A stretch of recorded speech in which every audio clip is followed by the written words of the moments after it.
No ar, né? Boa noite, mais um Papo Reto. Hoje nós estamos com a presença do professor Bruno Garcês.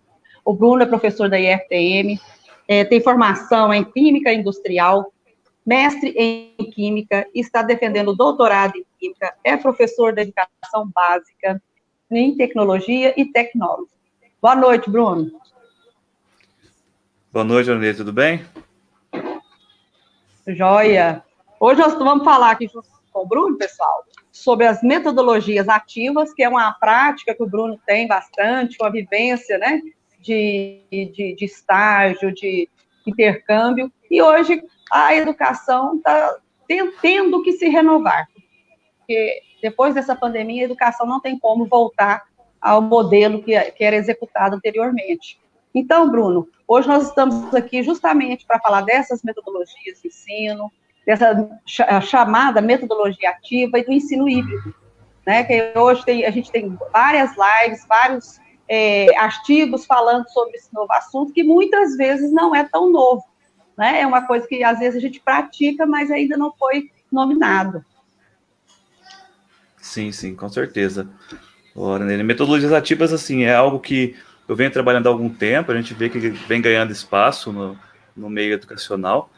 Assim como o ensino híbrido também, ele já vem sendo discutido aí há mais de 10, 15 anos, e agora com essa pandemia, na verdade, que o ensino híbrido veio à tona com tudo, né? Nem tanto para esse período de pandemia, assim, mas para o pós-pandemia, né? Que o pessoal está discutindo bastante as possibilidades do ensino híbrido, inclusive.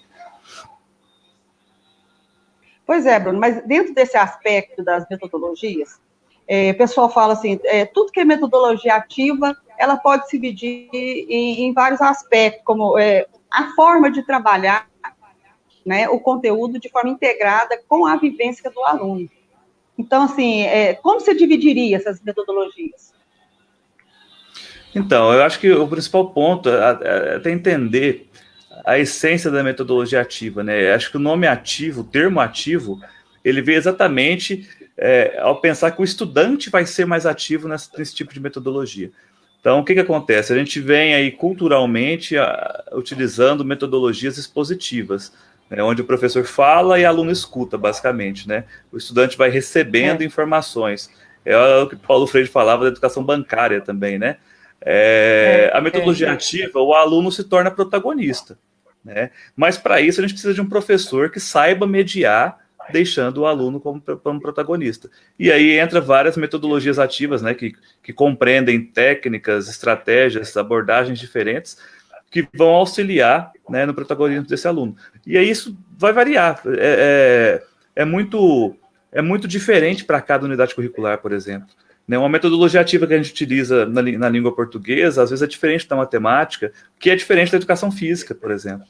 Então, na verdade, tem vários tipos de metodologias ativas, algumas com um nome mais destacado, como aprendizagem baseada em problemas, aprendizagem baseada em projetos, a própria sala de aula invertida, e outras que são técnicas ativas que a gente até considera dentro do escopo das metodologias, como painel integrado, GVGO, que é uma técnica ativa, né? Então tem várias técnicas que a gente pode utilizar dentro desse escopo das metodologias ativas também.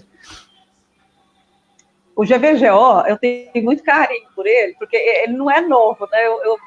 Você vê, eu formei em magistério em 83. A gente fazia o GVGO, que é o grupo de verbalização e o grupo de observação, né? Então já existia essa técnica. E quando tem essa interação, desperta mais o interesse do aluno pelo assunto que está sendo abordado. Aí você me falou aí da forma de aplicar como os problemas, projetos, sala de aula invertida.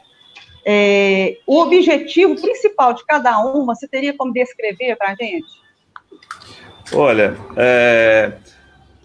elas, como um todo, o objetivo geral é desenvolver competências e não a aprendizagem do conteúdo especificamente, né? Porque quando a gente fala de metodologia ativa, ela envolve muito mais do que decorar uma matéria, igual as aulas expositivas muitas vezes proporcionam. E aí vamos pegar, por exemplo, a aprendizagem baseada em problemas. Na aprendizagem baseada em problemas, a gente reúne pequenos grupos, né, de estudantes, entrega um problema para eles, antes deles terem acesso ao conteúdo, e a partir do conhecimento prévio que eles têm, eles começam a tentar resolver o problema em um primeiro momento, discutem, vão para casa, pesquisam e retornam para resolver o problema. Então, qual é o objetivo principal dessa estratégia, por exemplo, dessa metodologia? É a resolução do problema. E o que a gente vai desenvolver com isso, né? O problema é só a solução, mas o que a gente vai desenvolver com isso? Além do conhecimento do conteúdo específico que ele vai ter que estudar, a gente vai trabalhar habilidades de comunicação, o pensamento crítico, a criatividade para solucionar o problema, a proatividade, resolução de conflitos, uma vez que a gente está trabalhando em grupos, liderança, uma vez que a gente vai ter um líder no grupo e um secretário. Então, não é o objetivo, por exemplo, da aprendizagem baseada em problemas, não é só solucionar o problema, mas desenvolver habilidades, né? É o que a gente chama de soft skills, ou alguns chamam de habilidades para o século XXI. A gente já está há 20 anos no século XXI, a gente ainda fala isso, habilidades para o século XXI, né? Então, assim, já estamos quase um quarto do século. Né? Exatamente. A gente está quase um quarto do século e a gente ainda está pensando em habilidades para começar a desenvolver, né? Então, assim, eu acredito que a gente tem que trabalhar essas metodologias, desenvolver essas habilidades, né? E que vai variar um pouco entre cada uma delas, mas o foco é sempre o mesmo, desenvolvimento de competências, não apenas de conteúdos, né? Eu acredito que seria mais ou menos isso a ideia. Então, ela vem de encontro também com a implementação, com a utilização da BNCC. Também. Aí a BNCC é um tópico um pouco delicado, inclusive, né? A BNCC, ela teve muitas críticas, né? Eu acredito que você tenha acompanhado todo esse processo também, Orne. A gente vem aí desde 2015, né? Final de 2014, início de 2015, com essas discussões da BNCC. Num primeiro momento, houve uma ampla discussão, possibilidade de contribuição das redes, Conselho Nacional de Educação. Depois essa discussão foi diminuindo, começou a ser imposto algumas coisas. Enfim, o documento está aí e está para ser seguido, né? O currículo mineiro, por exemplo, da Secretaria Estadual de Educação já foi elaborado para o ensino fundamental. O que eu enxergo da BNCC? O documento é bom? É ótimo? Não é. Porém, talvez seja uma das melhores oportunidades da gente romper com esse paradigma tradicional que a gente vive, né? E tem uma página em específico, eu falo uma página, porque tem uma página que eu acho que pode servir de base para todos nós, que é a página que trata das 10 competências gerais. A gente analisando aquelas 10 competências gerais, que espera-se que um indivíduo desenvolva ao final da sua educação básica, a gente consegue pensar numa educação integral, né? Quando eu falo integral, não de tempo integral do indivíduo como um todo, né? Então, assim, eu acredito que esse desenvolvimento de competências, ele só vai ser possibilitado utilizando metodologias mais ativas, né? Como que eu desenvolvo criatividade no meu aluno se eu só falo e ele só escuta, por exemplo, né? Então, acho que você não tem a participação ativa dele, né? Exatamente, eu acho que passa muito por isso. As metodologias, o desenvolvimento de competências passa por isso. E muitas vezes a gente pode encontrar pessoas e falar, eu tive um ensino totalmente tradicional e hoje eu sou muito criativo. Mas aí essa criatividade foi desenvolvida fora do ambiente escolar, provavelmente. Né? É muito provável que isso tenha acontecido. E acontece com muita frequência, né? A educação não acontece só dentro dos muros da escola, a gente tem que ressaltar isso. A educação informal é muito presente, a gente aprende muito mais com a nossa família do que com a escola. Então, a ideia é tentar fazer com que a acessibilidade à informação também não é só a escola, né? Ele tem a acessibilidade à informação no mundo todo. Exatamente. O acesso à informação hoje compete ali de igual para igual. O aluno até questiona, né, alguns pontos da educação tradicional. Teve uma época, a gente, principalmente na rede municipal, que a gente usava muito a pedagogia de projetos. Aí a gente percebe que dentro dessas metodologias ativas engloba tudo, tanto a de problemas, a de projetos, né, que é agora a sala de aula investida, que é a pesquisa primeiro, para depois ter a integração junto com a sala do conhecimento prévio que cada aluno traz. Você acha que isso foi uma junção disso tudo, Bruno?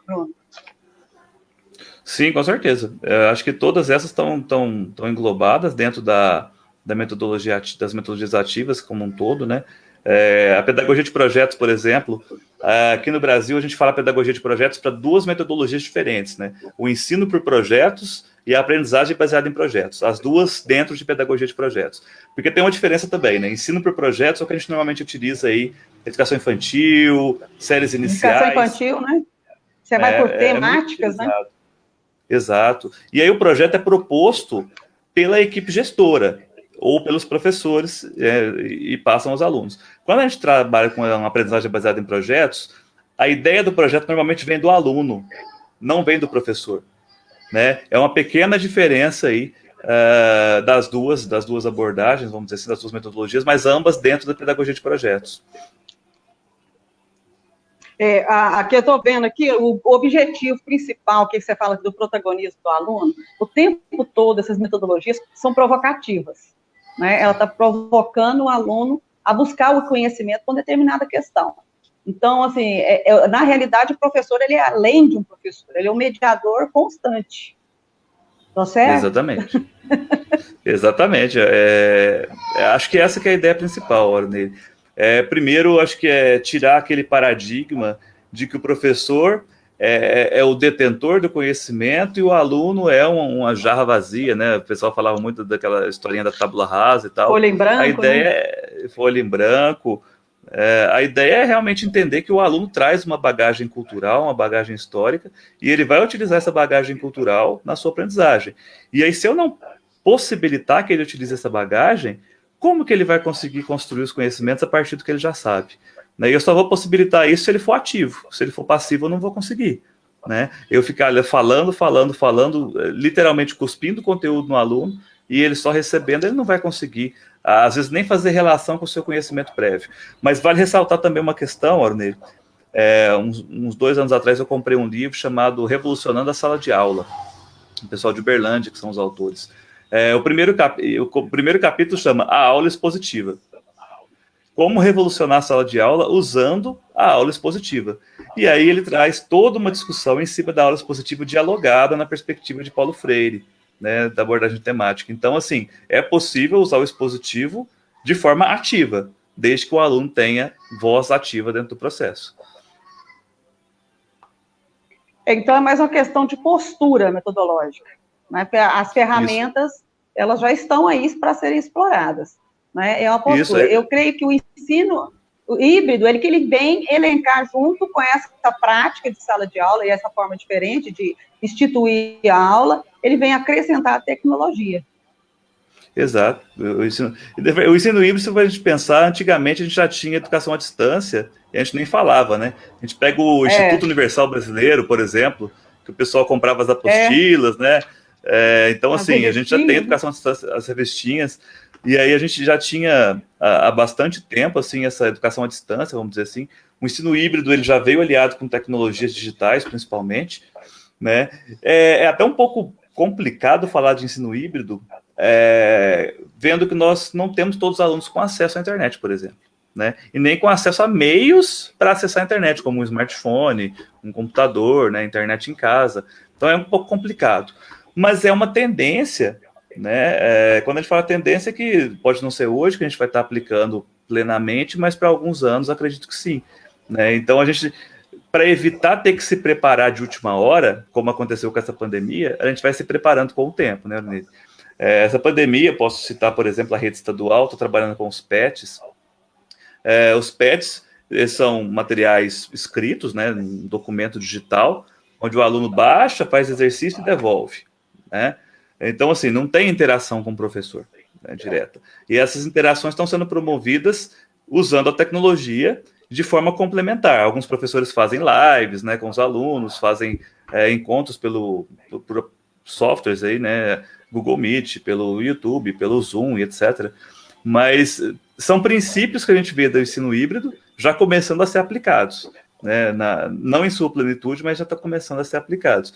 E eu acredito que é isso, a gente tem que começar a entender algumas premissas do ensino híbrido, né, para daqui para frente a gente começar a utilizar. E dentro dessas ferramentas, o que você destaca para a gente? Você teve essa experiência bem grande de trabalhar com as ferramentas próprias para a metodologia ativa. Os professores que estão nos assistindo, o pessoal que está assistindo a live.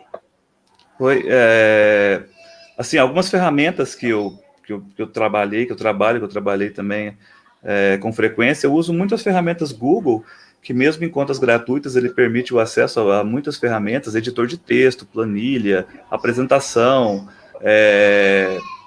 ambientes virtuais de aprendizagem, como o Google Sala de Aula, né? Também temos outras ferramentas que pode construir mural virtual, por exemplo, né? Então, assim, a gente pode utilizar diferentes ferramentas dependendo do nosso interesse educacional. Acho que uma questão que a gente tem que tomar muito cuidado é: o meu aluno tem acesso a essa ferramenta que eu estou propondo utilizar? Né? Então, acho que é o primeiro ponto que a gente tem que pensar. Eu posso utilizar a ferramenta, mas pode ser que o aluno não tenha acesso, né? Aqui no IFTM, por exemplo, a gente está usando uma combinação, vamos dizer assim, de ambiente virtual, Google Sala de Aula, Google Meet para aulas síncronas, né, Google Formulários para fazer questionários, por exemplo. E alguns professores utilizam outras ferramentas, eu utilizo algumas outras também. Mas tem ferramentas que os alunos têm dificuldade de acesso, então a gente tem que evitar utilizar essas ferramentas, né? A gente pega aí, por exemplo, alguns alunos têm dificuldades em baixar mais arquivos no celular, né? Então, alguma ferramenta que demande baixar um aplicativo não é muito produtivo, não é aconselhado a gente utilizar, né? Então, assim, a gente tem que ir adaptando de acordo com a nossa realidade, né? E acho que uma observação muito importante também: a gente pode dominar todas as tecnologias, né? Saber várias ferramentas, mas a tecnologia sem a metodologia não é nada, né? Se a gente não souber usar aquela tecnologia para fins pedagógicos, não adianta nada. Então, acho que é muito importante a gente reforçar isso. Ela fica esvaziada, né? E o que você acha da interdisciplinaridade no meio desse monte de ferramentas? Como é que você colocaria essa interdisciplinaridade? Olha, eu enxergo a interdisciplinaridade, na verdade, até como uma solução para os problemas que a gente está tendo aí de excesso de atividades, de um esgotamento mental dos alunos nesse período de pandemia, por exemplo, né? Por quê? Hoje, vou citar o exemplo que eu conheço, mas eu tenho turmas com 21 unidades curriculares, 21 disciplinas o aluno faz. Se a gente trabalhasse de forma ainda mais interdisciplinar, a gente já faz algumas coisas, mas se fosse ainda mais, esse aluno não estaria tão esgotado como ele já está.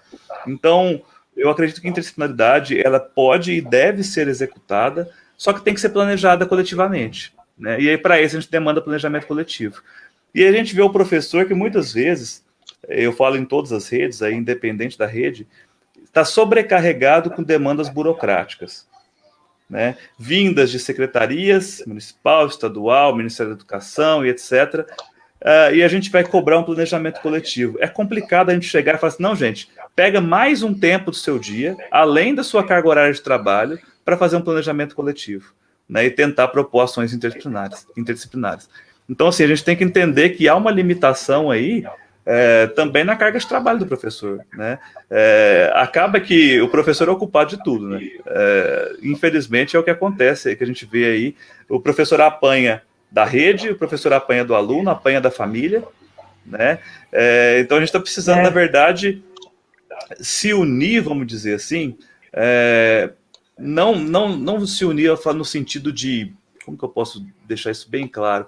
Não no sentido de buscar ações externas coletivas, mas até para melhoria da aprendizagem dos nossos alunos, né? A gente às vezes pensa em muitas ações individuais que, se fossem planejadas coletivamente, seriam mais interessantes, né? Mas para isso a gente precisa de um tempo para planejar coletivamente também, né? Então aí a gente tem que diminuir burocracia.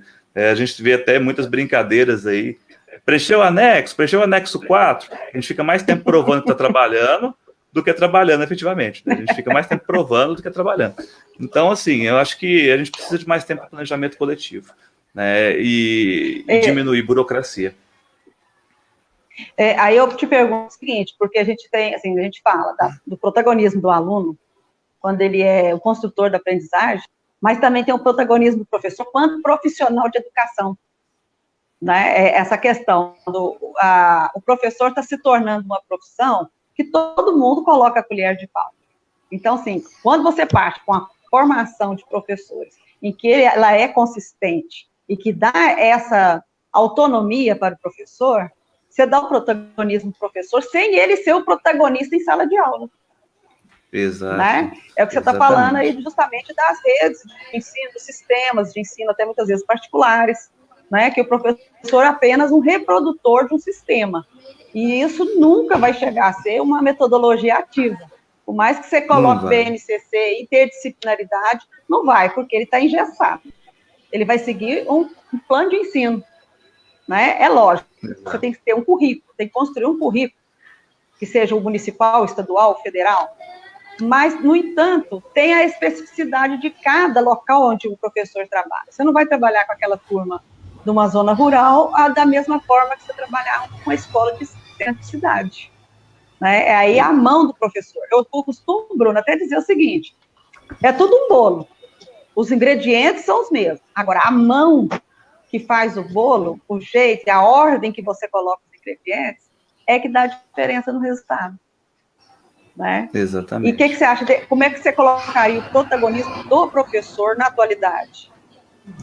Eu concordo plenamente contigo quando você fala aí que a formação do professor poderia proporcionar mais esse protagonismo também.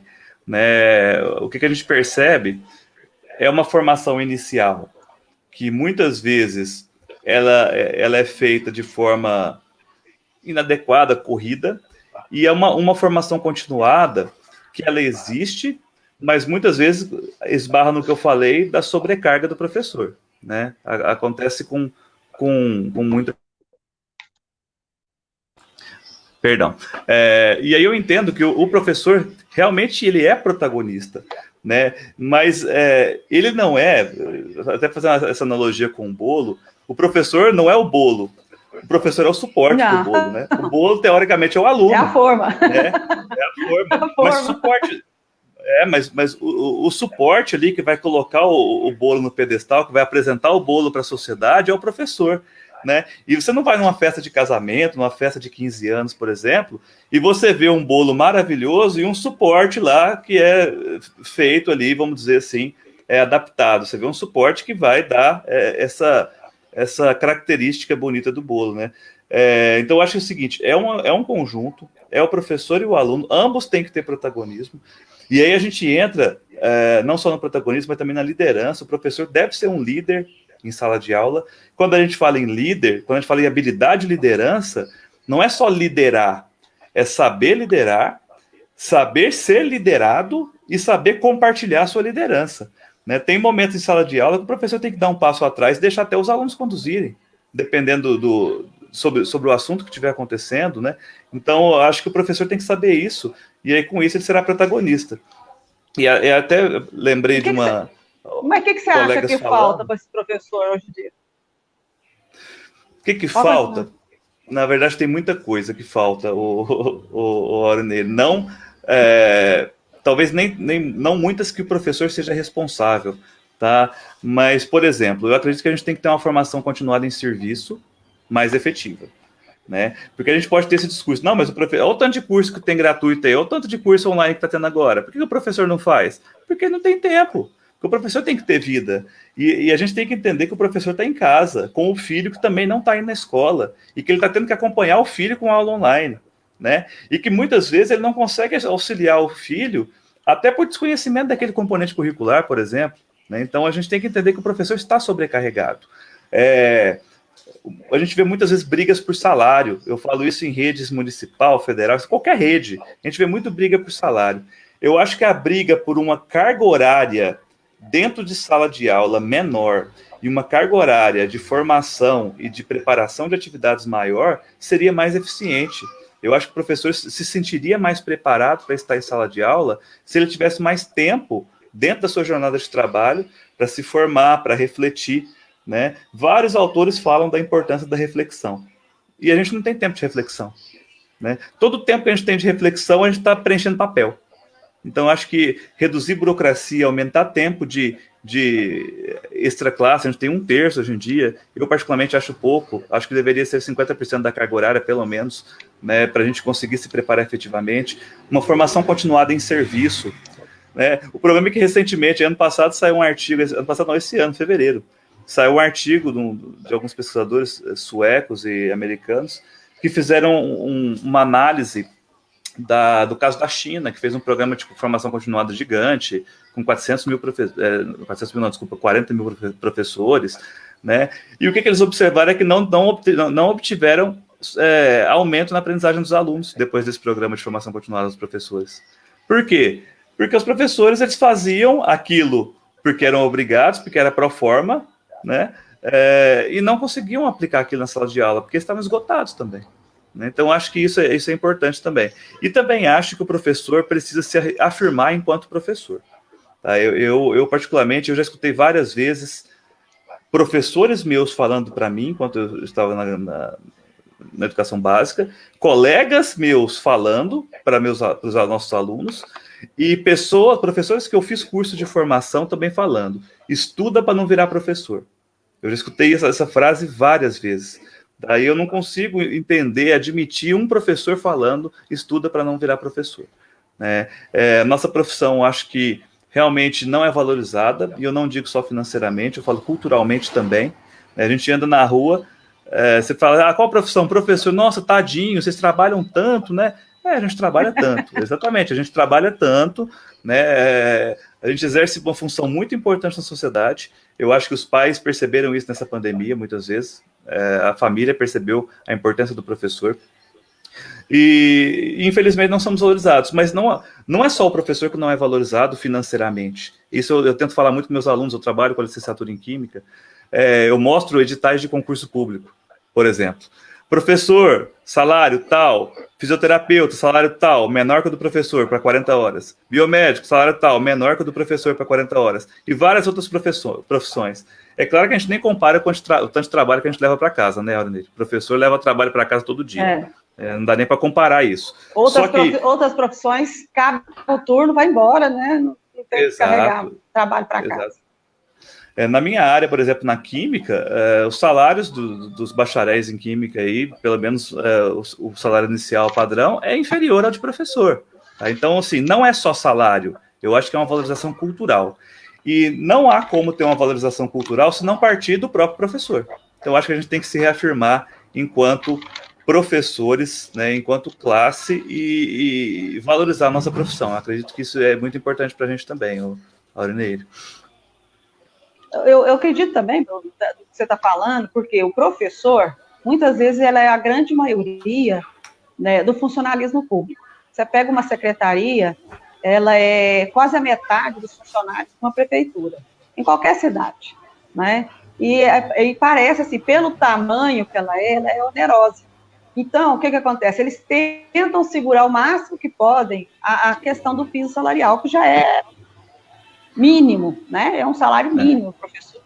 E aí vem o que você está falando. Embute dentro desse salário 1/3, o descanso remunerado, né? Então, vem embutindo tantas coisas dentro do salário do professor, que, na realidade, o tempo que ele trabalha dentro de sala de aula, capaz que é 1/3 do tempo que ele trabalha, né, na realidade. O tempo de sala de aula deve ser mais curto do que ele trabalha fora da sala. Assim, a gente sempre tem esperança, eu sempre tive um pensamento que a educação, o professor, ele tem que ser, por exemplo, da escola X, ele é o profissional daquela escola. Então, ele tem que, vamos supor, ele trabalha 8 horas por dia, 4 horas com o aluno e 4 horas para a preparação da aula, que seria o ideal. Não adianta, porque o professor dobra turno para ganhar mais, né? Então, vamos supor, igual o professor de Química, no ensino médio. Ele dá aula em 3, 4 escolas. Agora, imagina a quantidade de alunos que ele tem que atender. E isso provavelmente descaradamente impossível, né? Ainda mais se você tem uma pluralidade enorme de alunos, de dificuldade de aprendizagem, de quebra de etapa, inclui tudo isso. Então, o professor, ele desgasta só na quantidade de aula que ele dá.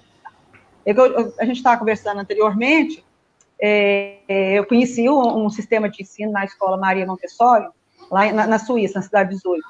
Mais ou menos assim, a criança entra 8 horas da manhã, ele fica até as 4h30, né? Primeiro ele vai sozinho para a escola, né? De certa idade ele começa a ir sozinho. E ali na parte da manhã ele tem o ensino regular, porque lá é só pelo currículo. Ele vai construindo o currículo dele desde a educação infantil. Então, conforme o currículo que ele vai desenvolvendo, as competências que ele vai desenvolvendo, vai abrindo um leque de profissões que ele pode escolher, inclusive a de professor. E no outro turno, ele tem as oficinas. A escola, vamos supor, ela oferece por ano 8 oficinas. Então, ele faria trimestralmente tantas oficinas. Então, no ano tem que fazer X de oficinas. No ano seguinte, que ele passa a mudar de turma, ele faz também as oficinas. E não são oficinas somente pedagógicas, são oficinas para a vida. Por exemplo, aprender a fazer uma comida sozinho, aprender a pregar botão na roupa, né? Coisas que a pessoa, quando ele está adulto ou adolescente, estiver sozinho, ele dá conta de se cuidar, né? E eu acho até interessante, porque lá é tudo assim, faculdade, né? A pessoa vai ser padeiro, ele faz o curso superior de padeiro, né? Ele vai ser costureira, ela faz um curso de formação também em costura, no nível de curso superior, e eu achei isso muito diferente. Ainda mais por chamar Maria Montessori, a integração que tinha com os objetos, né, com o desenvolvimento da percepção junto ali, da construção mesmo cognitiva da criança, eu achei fantástico. Né? E você também tem uma experiência muito boa com países de fora, né? Sim, eu estive na Finlândia por 2 momentos. Fui em 2015, eu fiquei 5 meses, depois fui em 2017, convidaram para retornar, eu fiquei mais 1 mês. E assim, inicialmente para mim foi um choque de realidade. Algumas características que você citou aí, crianças aí de 3, 4 anos indo para a escola sozinha, 6 anos indo para a escola sozinha, escola sem muros, né? É claro que esse é um tipo de coisa que a gente percebe que tem algumas questões externas envolvidas. Por exemplo, a segurança, né? Então a gente esbarra em algumas questões externas. Mas indo para uma questão mais interna, dentro do espaço escolar, por exemplo, o que a gente pode perceber é que a postura de professores, de alunos, de pais, é uma postura que valoriza a aprendizagem e valoriza a autonomia, que é isso que você falou também. Eu tive a oportunidade de acompanhar uma aula de uma disciplina que chamava Home Economics, né? Seria uma economia doméstica. Os alunos aprendem a fazer isso, ligar um fogão, ligar um forno, na Finlândia ligar uma sauna, por exemplo, porque eles fazem muita sauna, imprimir um boleto na internet e ir no banco pagar. É isso que eles aprendem na disciplina, né? Nessa unidade curricular. Eles aprendem para conseguir se virar depois, quando eles estiverem autônomos, né? Estiverem morando sozinhos. Aí uma coisa que a gente vê de destaque, por exemplo, as metodologias utilizadas, como você disse, todas elas com foco no aluno.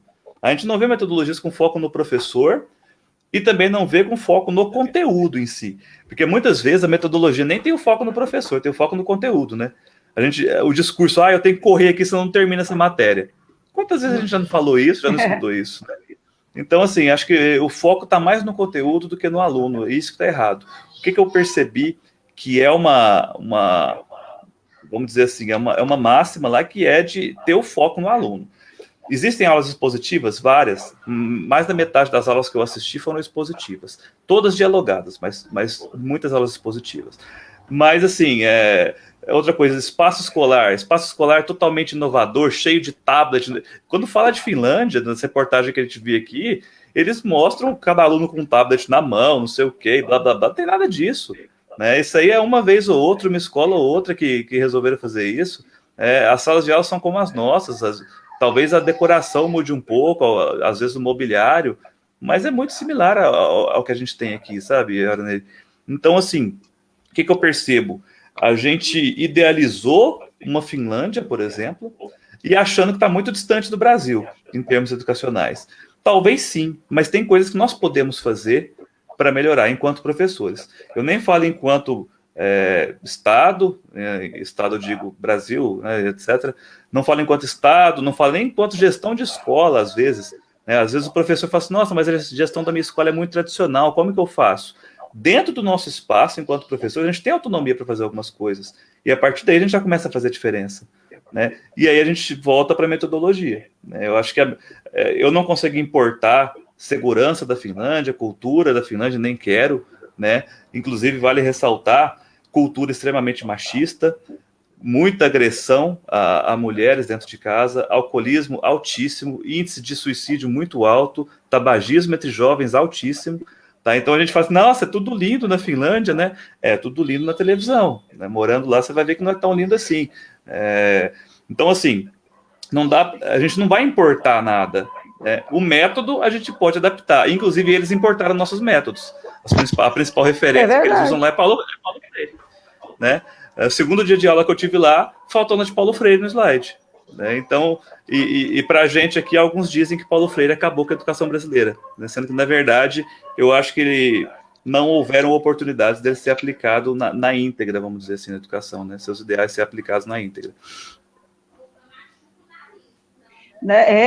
O Paulo Freire é referência mundial, né? Na Alemanha, na Noruega, na própria Suíça. Exatamente. E a gente percebe isso. Na Suíça também é o mesmo problema. A gente vê essa questão aí, o índice de suicídio é enorme. Quer dizer, a vida social tem uma outra realidade que a nossa, porque são países muito antigos, com civilizações muito antigas. Nós, como um país novo, você falar 500 e poucos anos de Brasil, o Brasil está nascendo, né? Nossa civilização está nascendo. E eu acho que um programa educacional, ele pode ser muito bem implementado justamente pela diversidade que nós temos. É o contrário, a diversidade é o nosso favor, é o nosso ponto forte de ter uma educação plural. Do contrário, nós não vamos conseguir colocar uma educação de qualidade na escola, até mesmo porque o mundo, como nós dissemos no começo, nós já estamos no quarto, quase, do século XXI. Então, até quando nós vamos ficar falando da educação do século XXI? Ela tem que ser colocada em prática. Quando eu fui também, eu levei um grupo de professores em Cotia, que é uma réplica, mais ou menos, da Escola da Ponte. Então, ali você coloca, num contexto social, crianças de risco, né? Crianças que estão, muitas vezes, à margem da sociedade. É o que nós temos muito no Brasil, é o que mais tem. Né? Então, que escola que esse aluno idealiza para a vida dele? Ele constrói o currículo.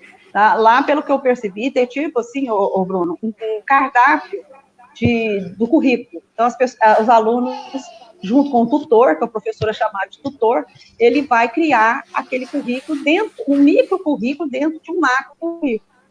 E ali eles vão desenvolvendo todas essas metodologias ativas. Né?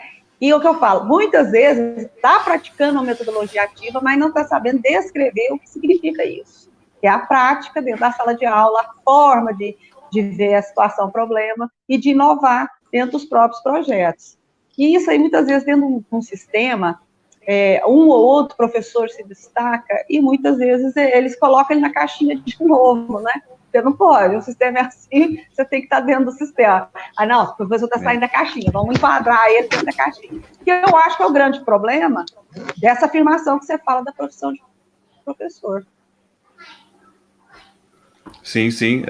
A gente vê muito isso mesmo. O destaque, vamos dizer assim, às vezes é mal visto por alguns. Né? O professor ele propõe atividades diferenciadas, os colegas falam, fulano inventando moda. Acontece isso também, a gente vê isso com muita frequência. Não, para que fazer isso? Do jeito que tá, já tá bom. E isso não é só no meio de professores, não, tá? Isso aí a gente vê em todos os meios. Dentro de qualquer profissão, você vê aquele que às vezes quer fazer algo que teoricamente está um pouco fora das atribuições, mas ele entende aquela postura como uma postura cidadã, às vezes, ele é taxado de puxa-saco, de outros querendo aparecer, aí, né? Querendo aparecer, exatamente. Então, assim, o que eu acho? Que nós temos sim que propor ações inovadoras. Talvez a alternativa não seja propor sozinho. Talvez seria chegar a trazer aquela abordagem da permacultura. Eu começo fazendo sozinho, mas vou agrupando pessoas, vou agrupando, até que eu consigo chegar num nível macro.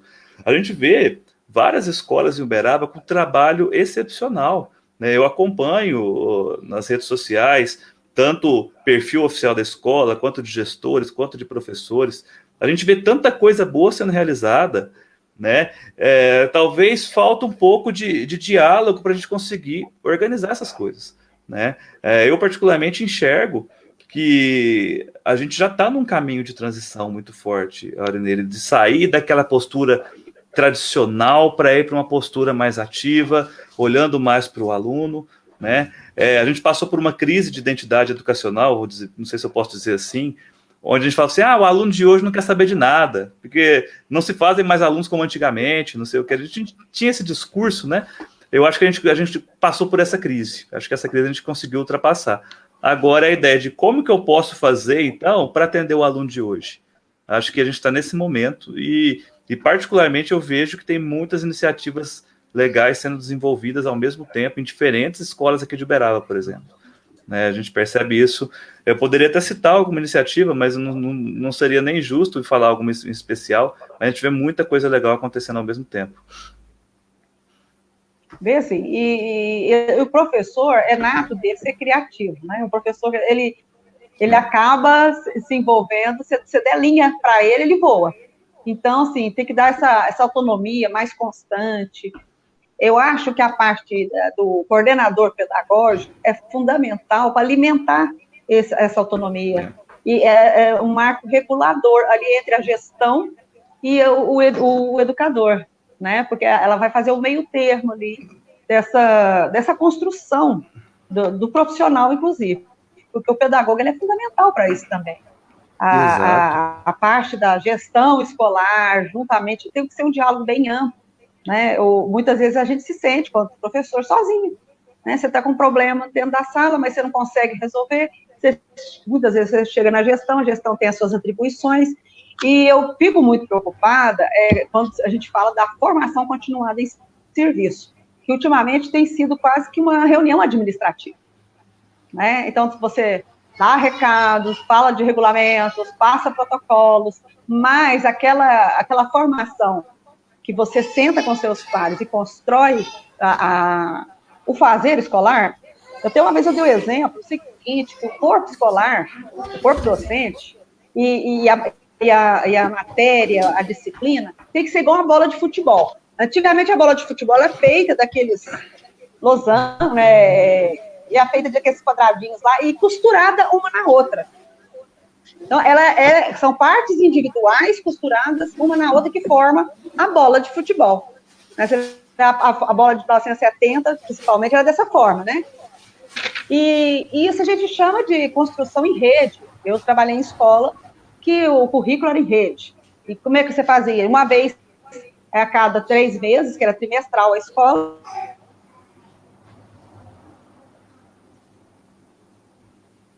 você onde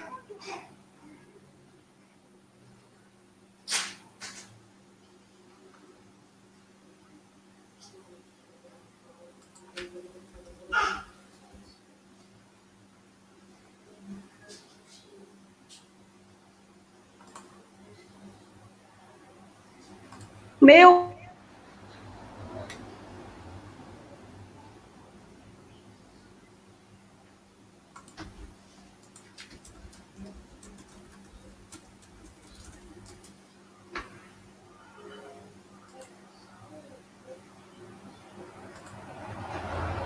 Tá me escutando, Bruno? Sim, agora estou. E eu tô no...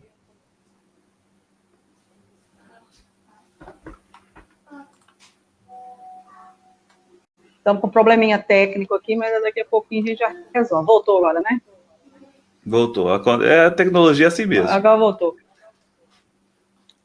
Então, a gente pensa nessa questão desse fazer escolar, desse planejamento, aí entra currículo, né, entra a questão profissional, do tempo do professor para estudar esse currículo, ver que quando se refere que você tem tantas disciplinas numa sala, que essas disciplinas poderiam ser encurtadas, fazendo uma parte da outra, que é uma subassunto da outra. Então, acho que nessa questão de formação, começa lá na universidade também. Como que esse professor está sendo preparado para atuar nos dias atuais? Que ele tem que se repensar também as graduações. Sim, com certeza. A gente começou a fazer isso aqui no nosso curso de licenciatura em Química, por exemplo. Para você ter uma noção, a média aí dos cursos de licenciatura em Química do país são 3.200 horas, onde aproximadamente 400 horas são de carga horária mais pedagógica, efetivamente. 600 horas, na verdade. O nosso curso aqui, a gente tem um curso com 1.000 horas pedagógicas, né, ao invés de ter 600. Então, a gente já ampliou, trouxemos unidades curriculares para que proporcionem mais isso. Temos um projeto integrador em cada período para os alunos desenvolver atividades integradas entre todas as unidades curriculares do período. Então, assim, a gente está tentando fazer isso desde a formação inicial. E a gente está percebendo que está surtindo um efeito muito positivo na formação desses alunos. A gente percebe que eles formam e estão atuando de forma totalmente diferente do que estavam anteriormente. né, Aurinei? Então, assim, está sendo muito positivo mesmo esses efeitos. E aí a formação inicial precisa ter esse cuidado, e a formação continuada também, né? Igual você falou, a gente tem formação em serviço que virou reunião para tratar de problema, né? Para falar o que o Estado mandou fazer essa semana, para ensinar como é que preenche o anexo 4, o anexo 5, né? Então, enfim, as reuniões de módulo 2, as reuniões de formação viraram isso, infelizmente, né? Eu tive uma oportunidade muito positiva de dar uma formação, uma mini formação dentro de uma reunião de módulo 2 de uma escola aqui de Uberaba, onde a especialista trouxe um livro. Esse livro era estudado durante todo o ano. E aí cada formação era o estudo de um capítulo desse livro, por exemplo, né? Aí a gente vê a essência da formação em serviço, né? Estudando coletivamente, discutindo coletivamente, né? E não discutindo sobre problemas que a gente naturalmente encontra. São importantes de serem discutidos? São. Mas e a formação? Enquanto isso, o professor só fica resolvendo problema, né? Só fica apagando fogo, né? Então, assim, eu acho que tem uma importância grande a formação continuada, e ela precisa ser mais valorizada dentro do ambiente escolar. Tá? A gente vê que tanto a Prefeitura Municipal quanto a Superintendência Regional de Ensino, por exemplo, aqui em Uberaba, ofertam várias oportunidades de formação continuada, porém o professor ainda está muito atribulado para conseguir participar efetivamente, né? Infelizmente.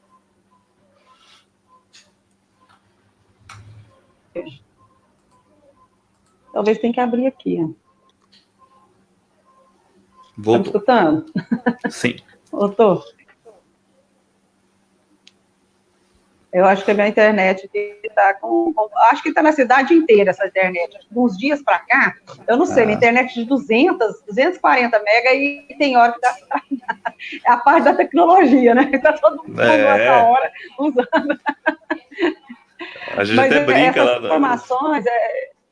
Essas formações, elas são muito importantes. Na rede municipal, nós temos a formação em serviço, né, que não foge muito desse conceito, e temos a Casa do Educador.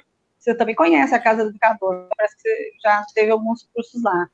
E lá, assim, é um lugar muito bacana para você desenvolver os cursos, para fomentar mais essa questão da formação acadêmica do professor, né? Mas dentro da escola é importante a formação do grupo que trabalha naquela escola, porque é o contexto que você vai estar ali inserido. Exatamente. Eu acho que é igual você falou, os cursos na Casa do Educador, cursos extras, são cursos que acabam sendo uma formação individual, né? Primeiro, porque muitas vezes o restante dos colegas da escola não estão participando do curso. Então, você se forma, mas às vezes você não tem o ambiente de diálogo. Enquanto a formação em serviço na escola, ela vai proporcionar esse diálogo coletivo, ela vai proporcionar uma formação coletiva e voltada para os objetivos daquela escola, daquele nível de ensino, né? Eu acredito que é muito mais produtivo.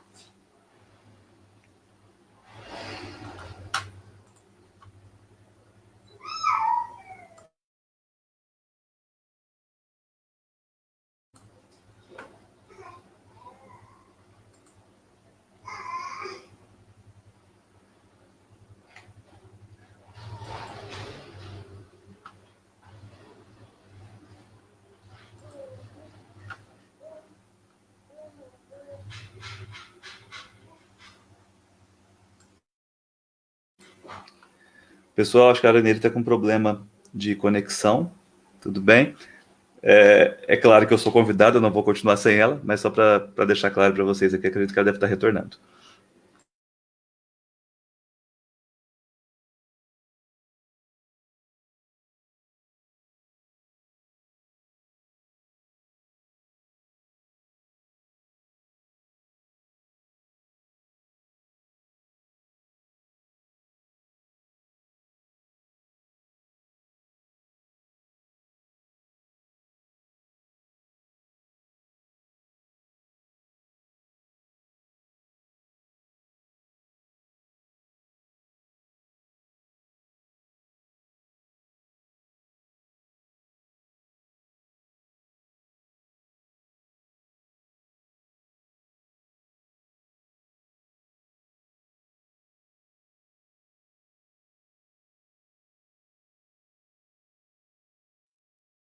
Agora o Bruno.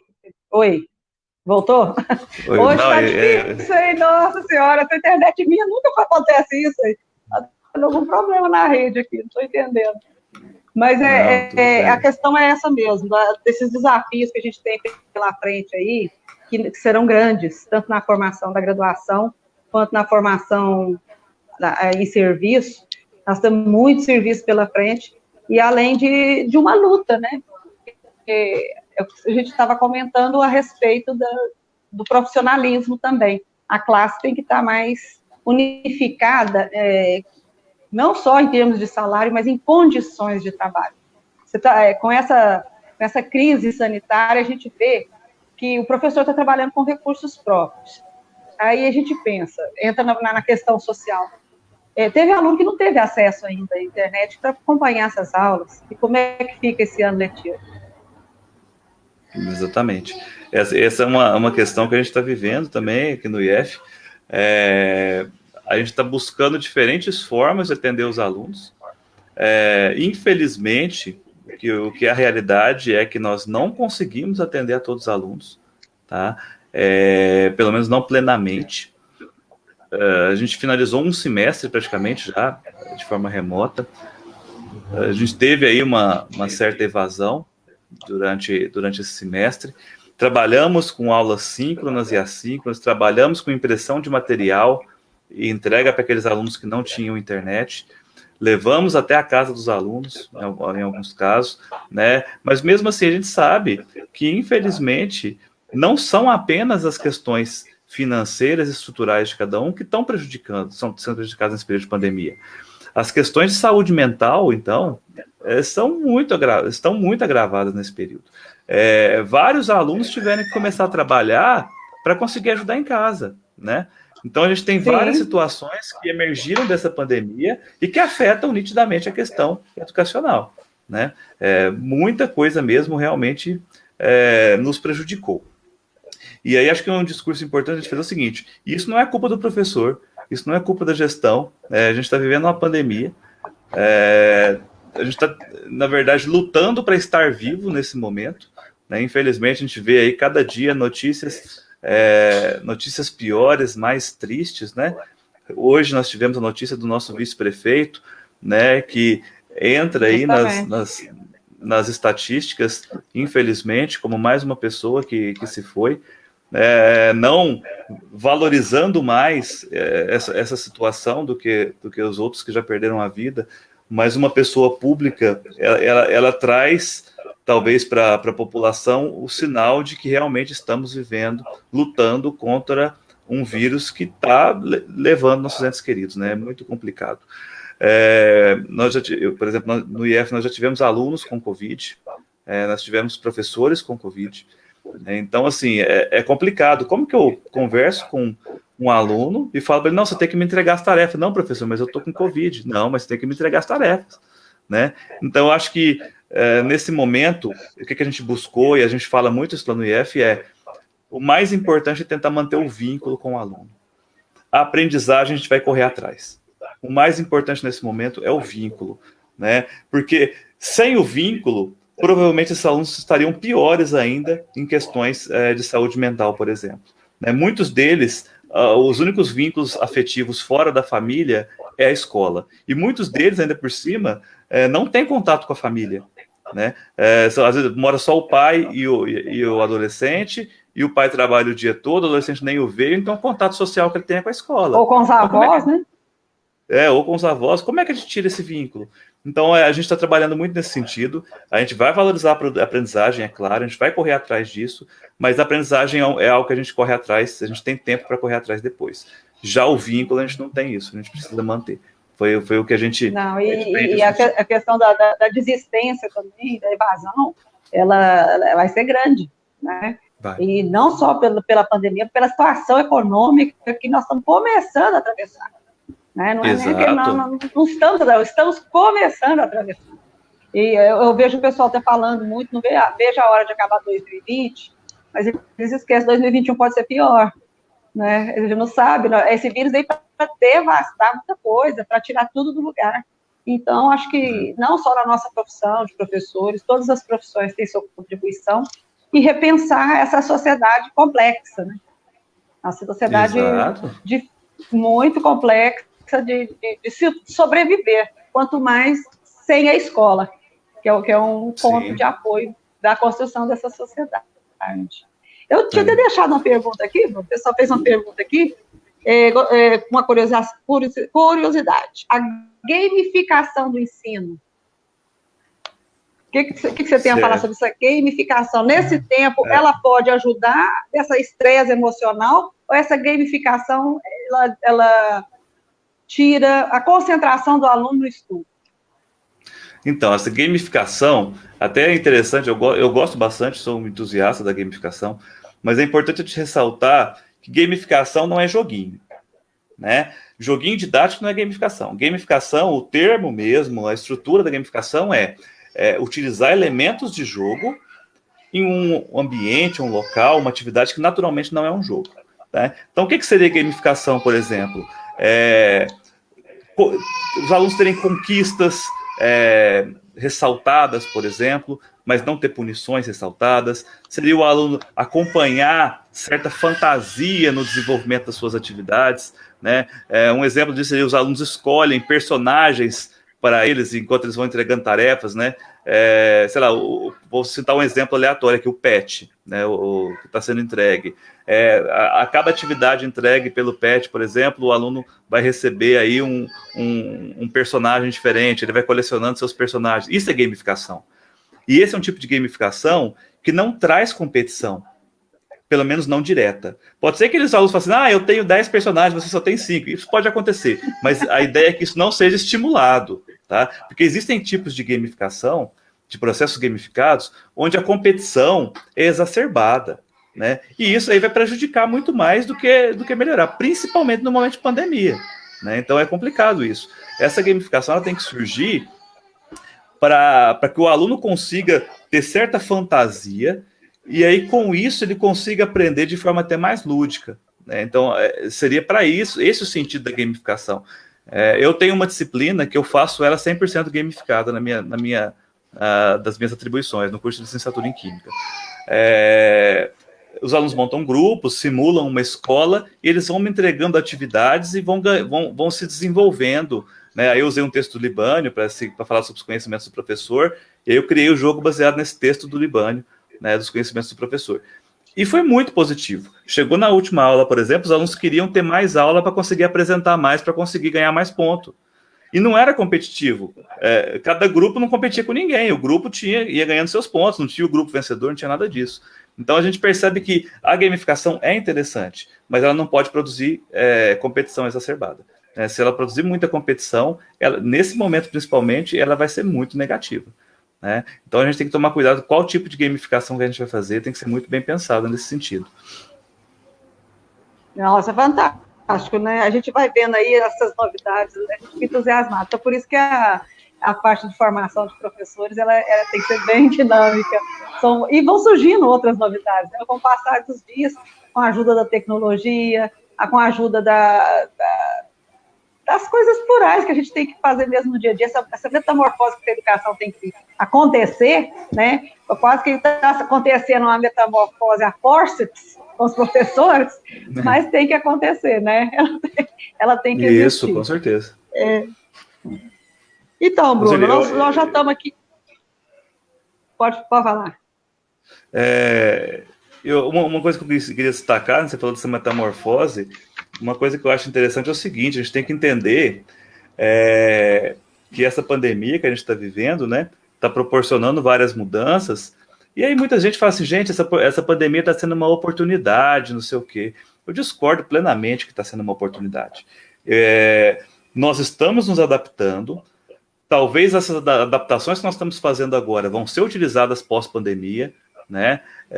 Talvez traga algumas melhorias no processo educativo, mas eu quero ressaltar muito, tem pessoas morrendo, tem pessoas perdendo seus entes queridos, então essa pandemia não é uma oportunidade. Custo é caro, né? É muito caro, não dá para a gente falar que isso é uma oportunidade, né? E falar assim, nossa, o novo normal é tão lindo, reuniões à distância da minha casa, isso não é tão lindo. Quantos alunos têm uma ergonomia adequada em casa para conseguir estudar? né? Às vezes nós professores não temos. Eu acho que acentuou até as diferenças, né, sociais. Isso. Acentuou a diferença social. Ela pode ser, eu creio que ela possa ser uma oportunidade de reflexão do que rumo que nós estamos caminhando a humanidade, né? Mas que está sendo um custo muito alto, tá? Porque toda vida vale muito. Então, assim, é quase que impensável, Bruno. A gente vê aqui no Brasil, nós estamos chegando a 130 mil mortos. São 30, eu sempre imagino a quantidade física disso. Um estádio, não tem nenhum estádio no mundo que caiba 130 mil pessoas, né? Não mais. Você colocar 130 mil caixões um do lado do outro, é muita gente, é muita história, é muita vida. E professores incluídos, alunos também que se foram nessa leva aí, é uma coisa muito triste. Mas a escola vem justamente, como eu falo que ela é um lugar de expansão social, na hora que voltar, essa escola voltar de forma bem repensada no acolhimento desses alunos, no acolhimento dos professores, porque esse estresse está sendo para todo mundo, né? As pessoas, o bancário, a dona de casa, o professor, o político, você vê, nós vamos entrar numa campanha política praticamente online, né? Então, assim, não é uma oportunidade de mudança, está provocando uma exigência de mudança na nossa sociedade, como nem 8 nem 80, porque o contato físico, nós somos seres de associação, nós não somos seres isolados. Então, qualquer metodologia que usar só o isolamento será muito triste, né? Será muito fora da nossa realidade de contato. Então, ele é fundamental na educação, em qualquer outra profissão, mas, principalmente como professores, esse contato de olho no olho do aluno, sentir da forma do aluno, a percepção que a gente tem do sentimento dentro da sala de aula é muito importante. A gente que trabalha, eu principalmente trabalho nas séries iniciais, você pega aluno de 7, 8, 9, 10 anos, ele está na construção da personalidade dele, né? E a gente influencia muito essa construção. E a gente não sabe como é que essas crianças estão passando, né? Ensinar tarefa é diferente de ensinar a dar uma aula, é completamente diferente. E os pais também não tiveram essa formação. Então, nós estamos vivendo um momento crucial para a humanidade, que pode ser rico, pobre, qualquer um está passando por uma dificuldade muito grande de se encaixar até existencialmente dentro do contexto dessa pandemia. É verdade. Realmente é uma situação que nós, acho que nenhum de nós vivemos, né? A última pandemia que a gente viveu efetivamente foi em 1918. Então, assim, é um cenário totalmente fora dos padrões, né? A gente vem falando aí de novo normal e tal, mas eu acho que não é o novo normal. Eu espero muito que a gente retome as nossas vidas aí em breve. Acredito na ciência, no desenvolvimento de uma vacina, assim como nós tivemos a do sarampo. Nós só precisamos que os grupos anti-vacina não convençam mais gente, né? A gente viu o sarampo, que estava praticamente erradicado no Brasil, voltou com vários surtos aí desde 2017. Então, assim, a gente precisa acreditar na ciência e a gente precisa valorizar a ciência. Então, a gente tem várias pessoas trabalhando para que a gente possa retornar, vamos dizer assim, a uma normalidade após essa pandemia. Então, a gente precisa acreditar nessas pessoas e valorizar essas pessoas também, né? É isso aí. Nosso papo foi muito bom, nós já estamos com 1h04 de live, né? Foi um prazer falar com você. Eu admiro demais o seu trabalho na IFM, e acho que você é assim, uma grande peça aqui dentro da cidade de Uberaba para essa formação dos professores. Você é uma peça-chave com experiência, com visão, de uma forma da gente reconstruir essa formação continuada. Nós vamos precisar de muitas pessoas como você, que tem essa visão, para a gente motivar mesmo os professores a também querer se formar, a querer mudar de postura. Esse é um trabalho de várias mãos, universidade, escola pública, escolas particulares, na verdade, uma nova reconstrução social e de metodologias, né, de ensino. Obrigado, Bruno. Sim. E você quer falar mais alguma coisa, salientar mais algum assunto? Não, só te agradecer pelo convite mesmo, Ornelle. Muito obrigado. Também admiro bastante o seu trabalho.